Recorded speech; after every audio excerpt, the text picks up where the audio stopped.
নমস্কার বন্ধুরা, ডলি রন্ধনশালা সবাইকে স্বাগত। আশা করি তোমরা সবাই ভালো আছো। আর দেখো, আমি আজকে যে রেসিপিটা বানিয়েছি এটা খেতে কিন্তু খুব সুস্বাদু হয়। আর এটা বানানোর জন্য আমি নিয়েছি এখানে 1 বাটি পরিমাণ সুজি আর অল্প একটু গাজর কুচি। এবার আমি দেখো উল্টো দিকে কড়াই বসিয়ে দিয়েছি, দিয়ে দিলাম কড়াইয়ের মধ্যে পরিমাণ মতন ঘি। তোমরা যে যেমন ঘি পছন্দ করো সেইভাবেই দেবে। এবারে আমি এই ঘিয়ের মধ্যে দিয়ে দিলাম 2টো এলাচ। এবার এখানে দিয়ে দিলাম 2টো তেজপাতা। তেজপাতা আর এলাচটা একটু ঘিয়ের মধ্যে নাড়াচাড়া করে নেব। এরপর আমি এখানে দিয়ে দেব কেটে রাখা গাজর কুচিগুলো। গাজরগুলো আমি এখানে একটু হালকা নাড়াচাড়া করে ভেজে নেব। দেখো, এইভাবে হালকা নাড়াচাড়া করে ভাজতে ভাজতে কিন্তু গাজরগুলো যখন এরকমভাবে নরম হয়ে আসবে তখন আর ভাজার প্রয়োজন নেই। এখানে আমি এরপরে দিয়ে দেব কিছুটা কাজু ও কিশমিশ। এরপর আমি এখানে দিয়ে দিলাম অল্প একটু চারমগজ দানা। তোমরা এটা দিতেও পারো, নাও দিতে পারো, এটা কিন্তু পুরোপুরি অপশনাল। এবার এগুলোকে আমি একসাথে 2 থেকে 3 মিনিট এইভাবে হালকা নাড়াচাড়া করে ভেজে নেব।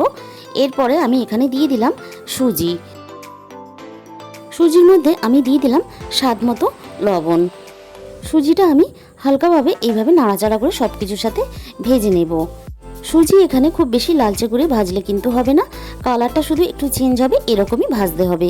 এখানে সুজি ভাজার পরে আমি এখানে দিয়ে দিলাম স্বাদ মতো চিনি।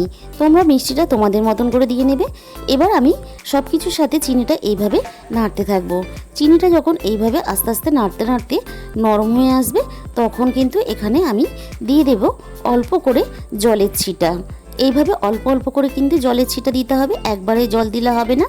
এবার আমি আবারও একসাথে এইভাবে নাড়াচাড়া করতে থাকবো। এই সময় গ্যাসের আগুনটা কিন্তু মিডিয়ামে রাখতে হবে, তা না হলে জল আর চিনিতে একসাথে মিশে ডালা ডালা হয়ে যাবে।